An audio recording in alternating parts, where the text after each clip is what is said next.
एक हड्डी उठाकर उसने फ़लस्तीनियों का कला कमा करना शुरू कर दिया। चश्मे ज़दन में उसने 1000 फ़लस्तीनियों के कुश्ते के पुश्ते लगा दिए और बाकियों ने राह फरार में अपनी आफियत समझी। फ़लस्तीन पहुंचकर उन्होंने दम लिया और मंसूबे बनाने लगे कि इस बेपनाह ताकतवर इंसान को कैसे ज़ेर किया जाए। ये उनकी समझ में आ गई कि ये कोई इंसानी ताकत नहीं है, बल्कि कोई शैतानी ताकत है जो इसके अंदर है, या फिर खुदाई ताकत। बाद अज़ां सैमसन गज़ा का सफ़र करता है और वहाँ वो एक तवाइफ के साथ दाद ऐश देने के लिए उसके घर में घुस गया। सैमसन गज़ा में सारी रात वो तवाइफ के साथ मसरूफ़ रहा। फ़लस्तीनी इस मौके को गनीमत जानकर सब इकट्ठे होकर अपने हथियारों से लेस बंद होकर शहर के गेट के पीछे घात लगा के खड़े हो गए कि जो ही वो बाहर निकलेगा अचानक उस पर हमला आवर होकर सैमसन को तहस नहस कर देंगे। मगर सैमसन ने गेट को उखाड़ के उन्हीं पर फेंक दिया और ख़ुद हेब्रोन की पहाड़ी की तरफ चला गया। वहाँ से वो घूमता हुआ वादी इसरार आ गया, जिसे वादी सूरक भी कहते हैं।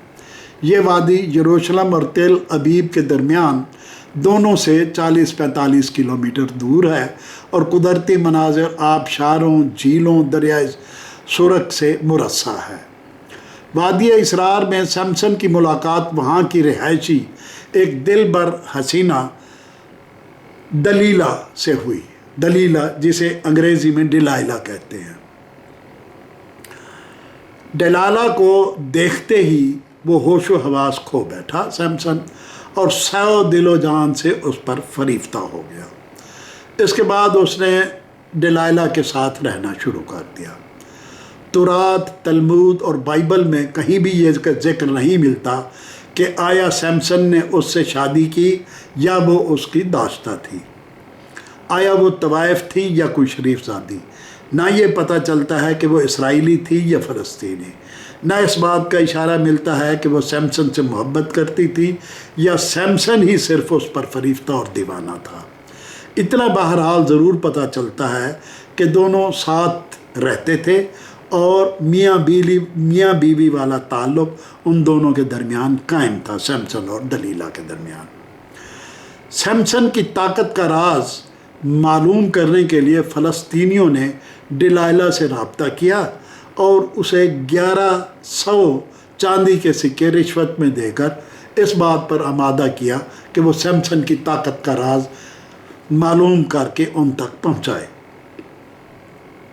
उसके बाद दलीला इसी टोह में रहने लगी।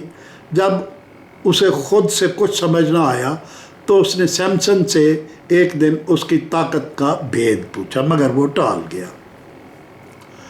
डिलाइला ने हिम्मत नहीं हारी और मुसलसल सैमसन से राज दरियाफ्त करती रही। उसने औरतों वाला हरबा भी कई दफ़ा आजमाया। जब सैमसन इश्क की मस्ती में गर्क उसके हुस्न जमाल की वादी में गुम होने की कोशिश करता तो वो उसकी राह रोक लेती। आखिर एक दिन तंग आके सैमसन ने उसे झूठ मूठ बताया कि अगर उसे तीर कमान में इस्तेमाल होने वाली ताज़ा रस्सी से बांधा जाए तो उसकी ताकत ख़त्म हो जाएगी। उस रात जब वो थका के बेहोश होकर सोया तो डिलाइला ने उसे कमान वाली रस्सी से खूब काट के बांध दिया, लेकिन सुबह जब वो बेदार हुआ तो उसने एक अंगड़ाई में सारी रस्सियाँ तोड़ डाली। रात को फिर डिलाइला ने उस भेद का इसके लिए इसरार किया तो वो बोला अगर नए रस्सों को तेल पिलाकर उसे बांधा जाए तो वो बेबस हो सकता है। डिलाइला ने 2 दिन तक नए रस्सों को तेल पिलाकर एक रात फिर उसकी बेहोशी की हालत में उसे बांध दिया, मगर नतीजा दोबारा सिफर निकला। फिर एक मरतबा उसने डिलाइला को बताया कि अगर उसकी जुल्फ़ों को जुलाहे वाली खड्डी यानी लूम में बांध दिया जाए तो उसकी ताकत ख़त्म हो सकती है। डिलाइला ने मौका पाकर यह हरबा भी आजमाया, मगर इसमें भी उसे नाकामी हुई। सैमसन ने बालों को खींच कर सारी खड्डी ही तबाह कर दी। गर्ज डिलाइला अपने सारे दाव आजमाती रही और वो हर बार उसे नए नए धोखे देता रहता। बकरे की माँ कब तक खैर मनाती। आखिर एक दिन ऊँट पहाड़ के नीचे आ गया। हुस्न शबाब की मस्ती में उसने डिलाइला को बता दिया कि मेरी सारी ताकत मेरे बालों में है, मेरे लिए बाल तराशना या काटना मना है, क्योंकि मैं नज़ीरी हूँ। खुदा से मेरा अहद है जिसकी वजह से उसने मुझे ताकतवर बनाया है। आज तक मेरे सर को किसी उस्तरे या कैंची ने नहीं छुआ। अगर मेरे बाल काट दिए जाएं तो मेरी सारी ताकत सल्ब हो जाएगी। फिर डिलाइला ने थपक थपक कर उसे अपनी गोद में सुला दिया और इशारे से अपने नौकर को बुलवाकर उसके बाल कटवा दिए। सैमसन की सारी ताकत ख़त्म हो गई और फ़लस्तीनियों ने आकर उसे आसानी से काबू कर लिया। उन्होंने सबसे पहले उसकी आंखें निकालकर उसको अंधा कर दिया और फिर उसे जंजीरों में जकड़कर गज़ा ले जाकर कैद खाने में डाल दिया। कैद खाने में उससे तरह तरह की मुशक्क़त ली जाती, चक्की पिसवाई जाती, कोल्हू पिलवाया जाता, कुआं खिंचवाया जाता। एक दिन तमाम अहम फ़लस्तीनी रहनुमा एक मंदिर के हाल में दागान देवता की परस्तिश करने के लिए जमा हुए ताकि वो इसका शुक्र अदा कर सकें जिसने उन्हें सैमसन पर दस्तरस बख्शी थी। उन्होंने सैमसन को हाल में बुलवाया ताकि अंधा सैमसन उनको कुछ तमाशे दिखा सके। सारा हाल खिंचाखिच भरा हुआ था। लोग गैलरियों और रोशनदानों से देखने के लिए छत पर भी चढ़ गए। फ़लस्तीन की हुकूमत के तमाम अहम अरकान, अफसरान, उम्माल वगैरह भी मौजूद थे। कुल 3000 के लगभग अफराद उसका तमाशा देखने के लिए उस हाल में जमा हुए। कैद खाने में तवील कैद के दौरान सैमसन के कुछ बाल उग आए थे और बाल बढ़ने के साथ साथ उसकी तवानाइयाँ भी बढ़ने लगी थीं। उसे लाकर हाल के वस्त में 2 सतूनों के साथ जंजीरों से बांध दिया गया।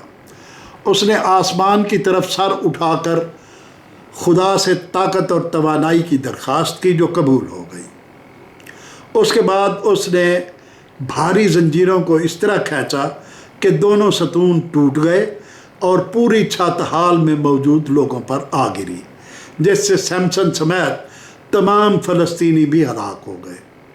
उसकी हलाकत के बाद उसके घर वाले सैमसन की लाश को मलबे से निकाल कर ले गए और उसे अपने बाप मनवा के साथ तल ज़ोराह के पहाड़ में दफन कर दिया गया, जहाँ उसका मज़ार आज भी मरजाए खलाइक है।